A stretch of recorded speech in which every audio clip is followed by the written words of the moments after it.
están ustedes? Muy buen día, un gusto de saludarlos.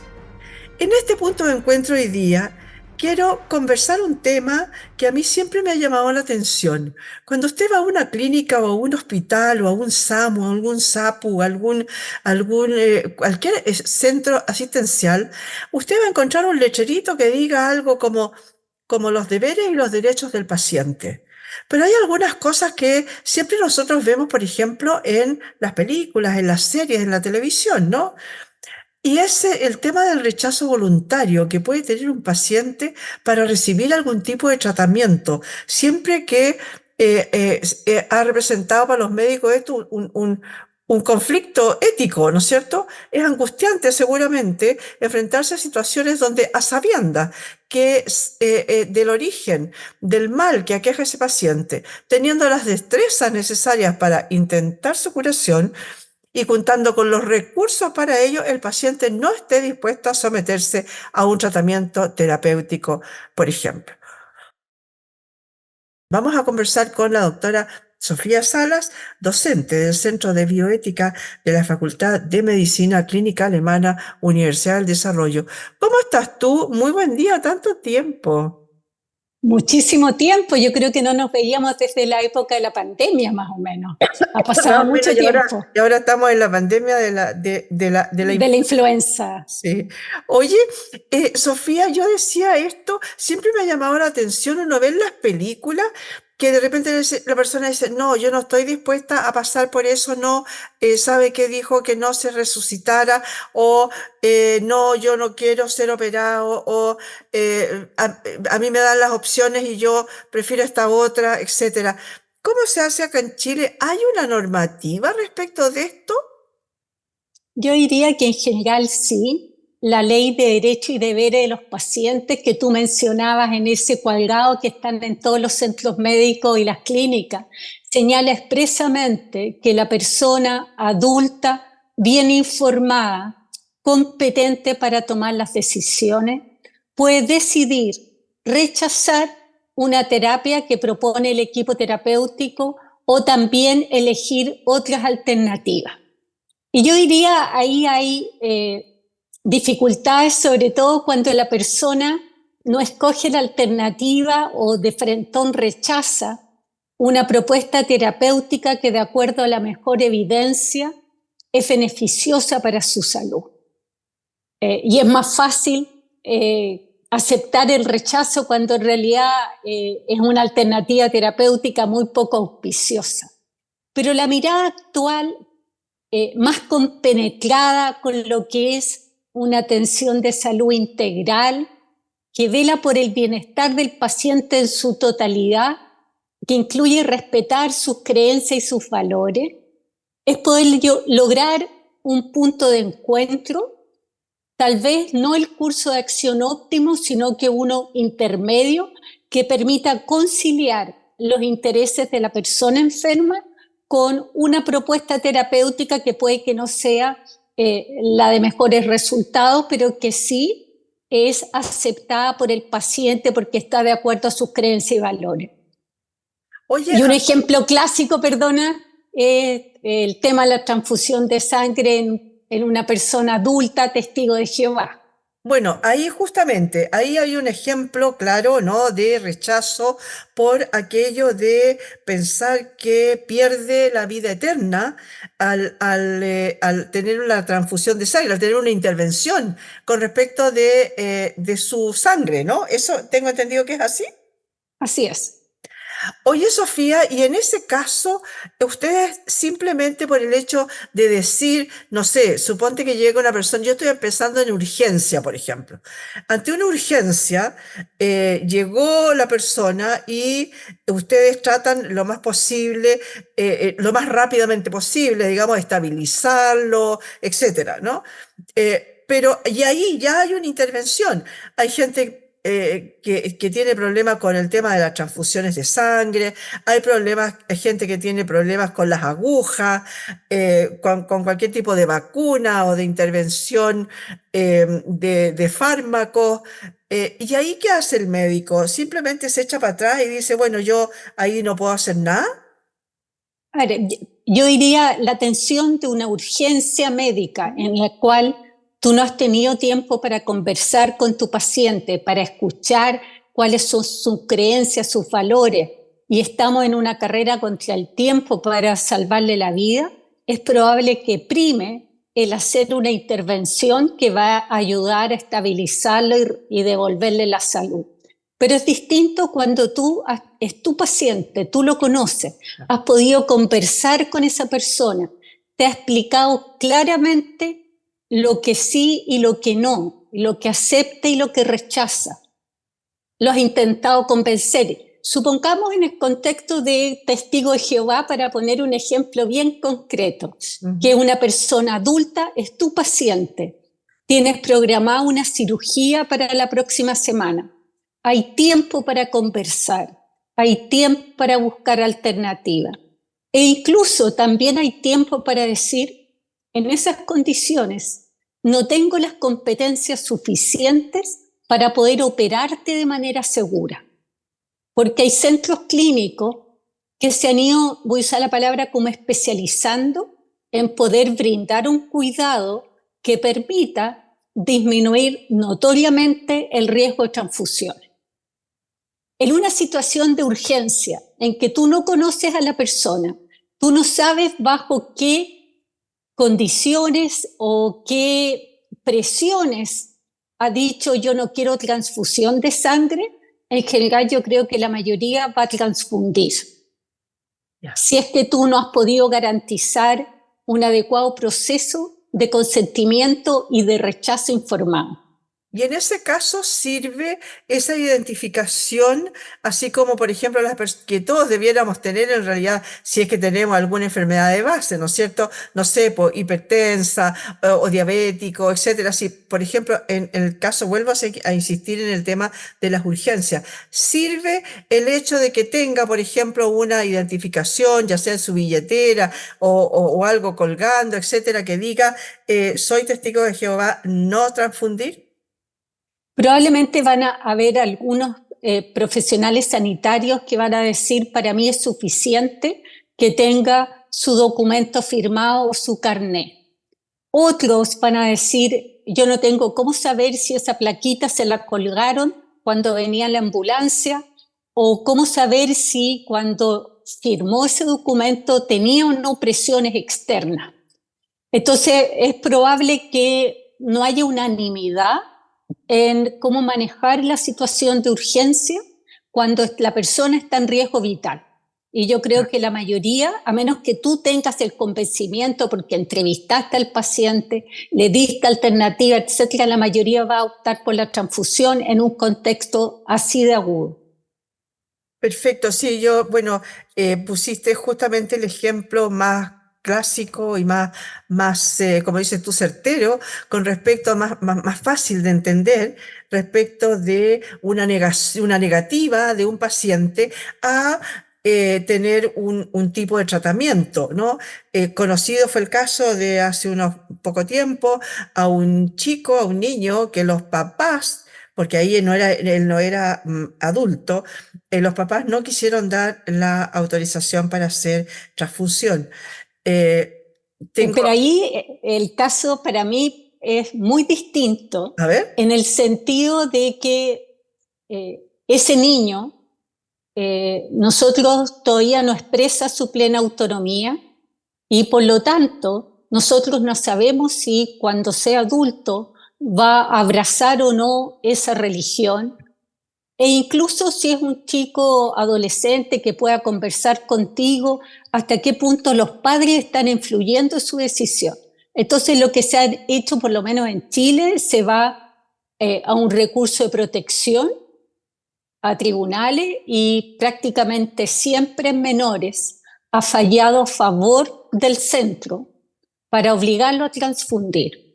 Y lo mismo ha pasado en una situación un poco distinta, que es cuando los padres rechazan que sus hijos sean vacunados. Claro. ¿Ya? Hay un rechazo a una indicación médica, pero en general las cortes estiman que eso vulnera derechos de ese niño a, por ejemplo, proteger su salud, y ha obligado a que sea vacunado aun cuando los padres estén en contra. Entonces habría que separar el rechazo, cuando es rechazo, yo rechazo para mí una terapia, a cuando son los padres que rechazan una indicación médica respecto de sus hijos. Oye, y respecto de eso mismo, tú dices de ir, por ejemplo, a un recurso a tribunales, pero Sí. cuando hay disyuntiva, por ejemplo, de repente en una clínica o algo, ¿existen los comités de ética que se junten y puedan establecer qué es lo que sucede ahí? No sé si entre médicos, abogados, qué sé yo, ingenieros de todo tipo, que decidan respecto de el proceder en un determinado caso?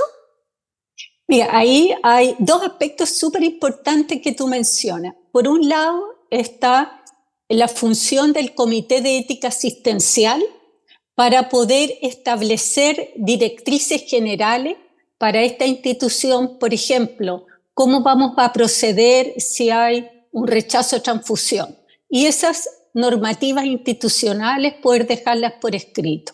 Y la otra situación es frente a un caso específico. El tratante o incluso la familia o el mismo paciente dice, necesitamos que otros ojos, otras mentes puedan deliberar en relación a este problema clínico tan complejo.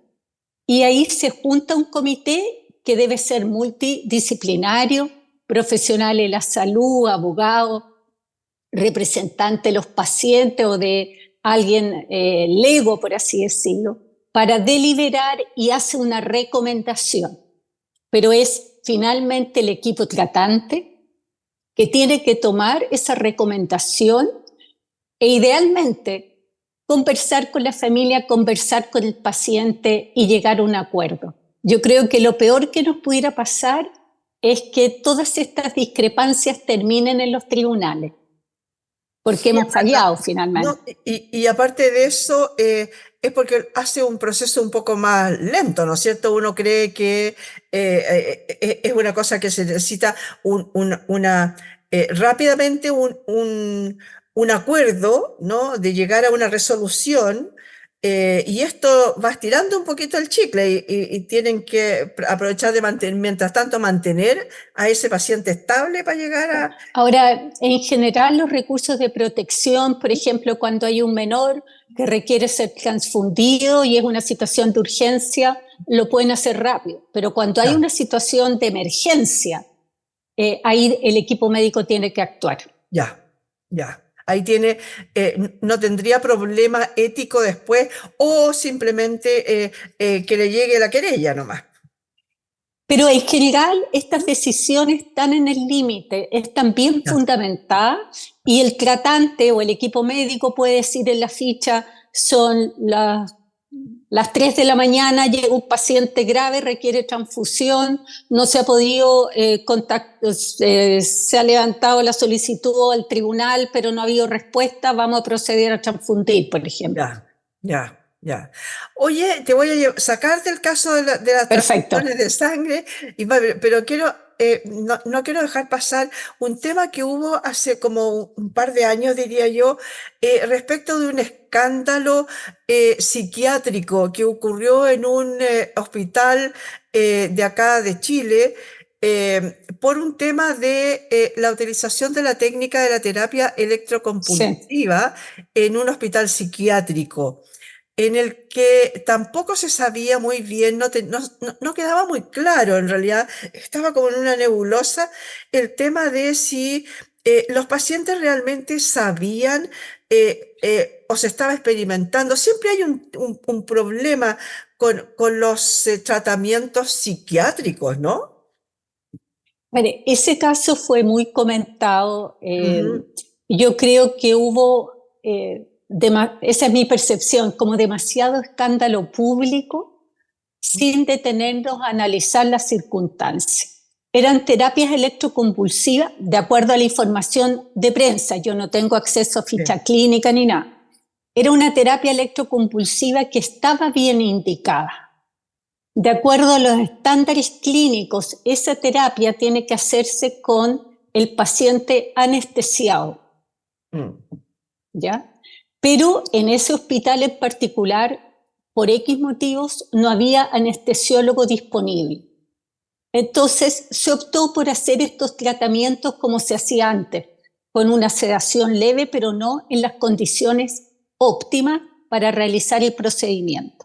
Pero no era una investigación, no era que se estuviera experimentando con personas porque eran pacientes psiquiátricos, sino que el hospital no tenía los recursos suficientes para poder brindar esa opción terapéutica de las mejores maneras posibles. Y ahí se discutió, bueno, podría haber derivado, y hasta donde yo tengo entendido, hicieron intentos de derivación a otro hospital, pero los otros hospitales estaban colapsados y tampoco querían recibir a esos pacientes que obviamente son pacientes vulnerables. Y yo lo encuentro lamentable lo que ocurrió porque con mucho sensacionalismo se dio a entender que se estaba torturando. Eso fue lo Exactamente. que salió en la prensa, pero Sí. no es tal.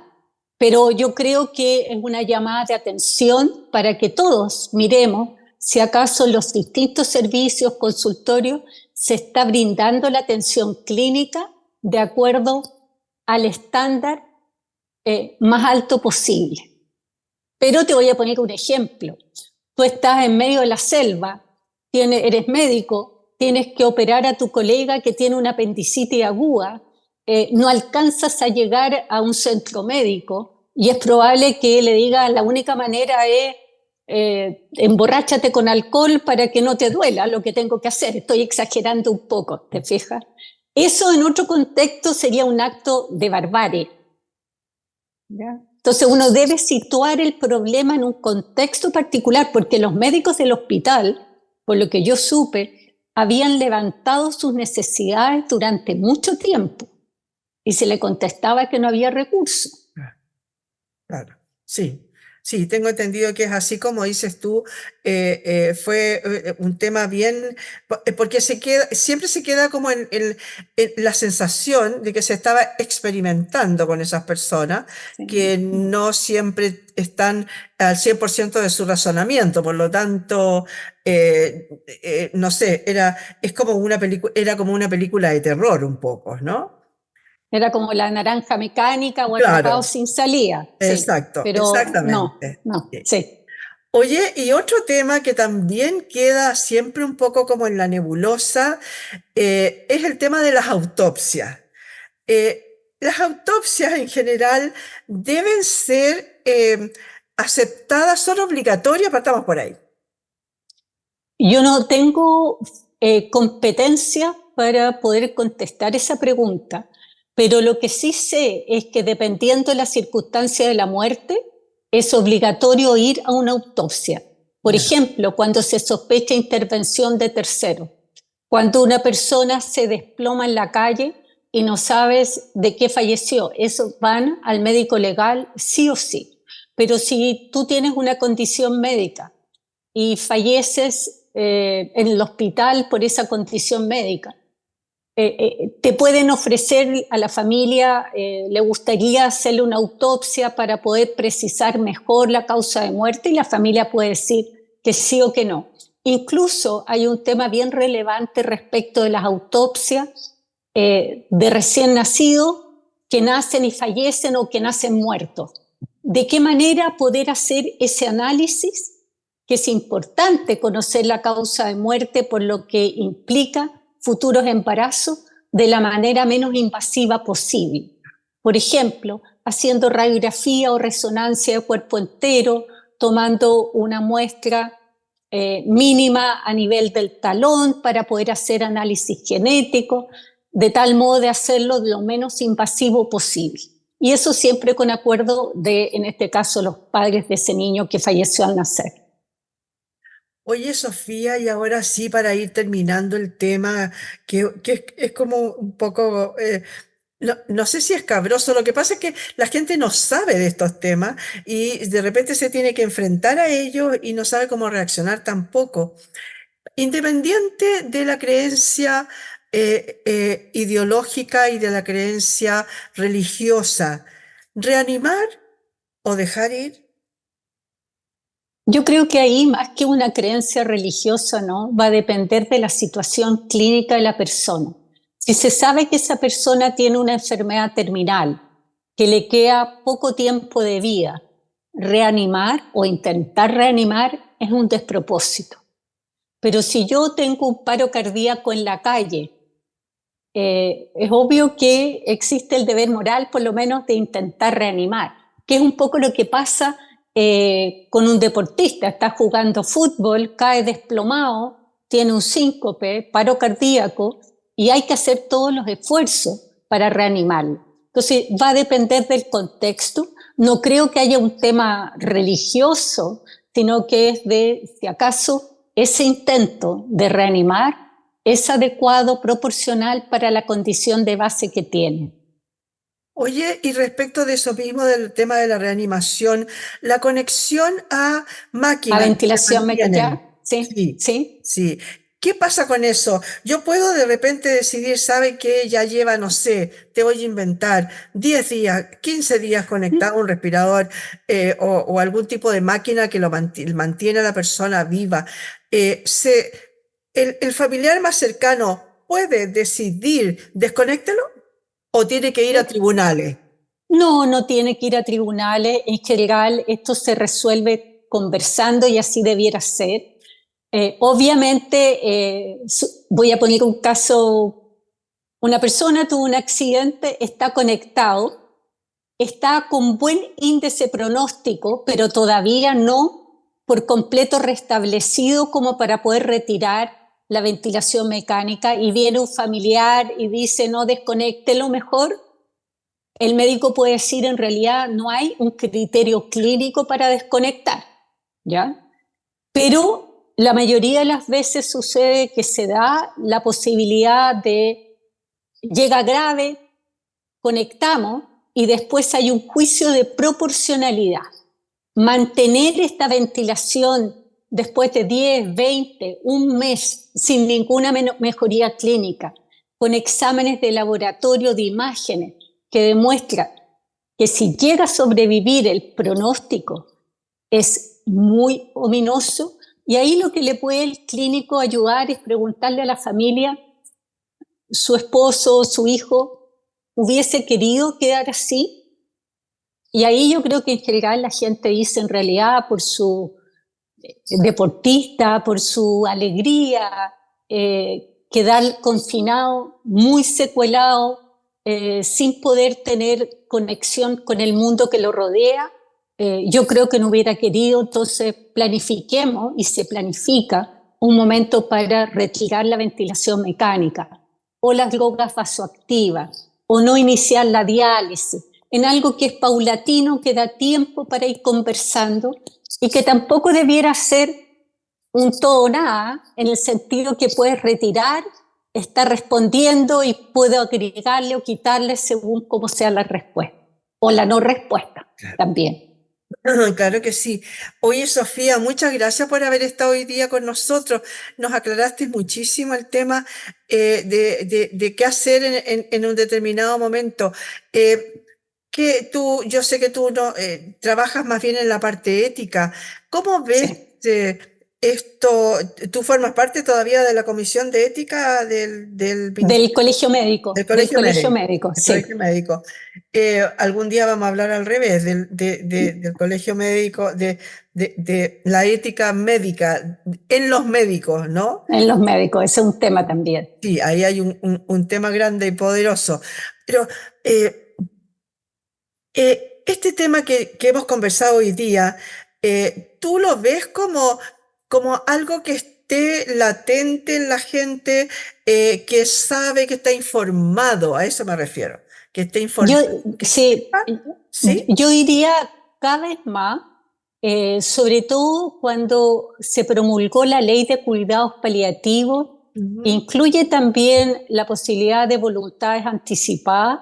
Ahora hay un reglamento de voluntades anticipadas, de tal modo de que las personas, sobre todo cuando están con una enfermedad crónica grave, cuyo desenlace es más o menos previsible, en un tiempo relativamente próximo, pueda dejar por escrito yo no quiero diálisis, yo no quiero ventilación, quiero que me represente mi hijo, mi hija, o mi cónyuge, quien sea, de tal modo que facilite también la toma de decisiones en contextos difíciles como es el de fin de vida. Y sobre todo, para las personas que van a escuchar esta conversación, hacer un llamado para que en sus casas puedan levantar el tema de cómo les gustaría prepararse para un buen morir, que es algo que nos cuesta a veces hablar. Por supuesto que sí, yo creo que es uno de los temas más difíciles, más todavía conversarlo dentro de la familia, ¿no? Muchas gracias, Sofía Salas, por haber estado hoy día con nosotros. Encantada, Miriam, y muchas gracias a todos los que nos escuchan. Oye, gracias a ti, de todas maneras, Sofía siempre es tan clara para explicarnos, ¿no? Los temas, sobre todo de tema ético, donde ella es experta. Conversamos con la doctora Sofía Salas, docente del Centro de Bioética de la Facultad de Medicina Clínica Alemana, Universidad del Desarrollo. Muchas gracias por haber estado hoy día en este punto de encuentro.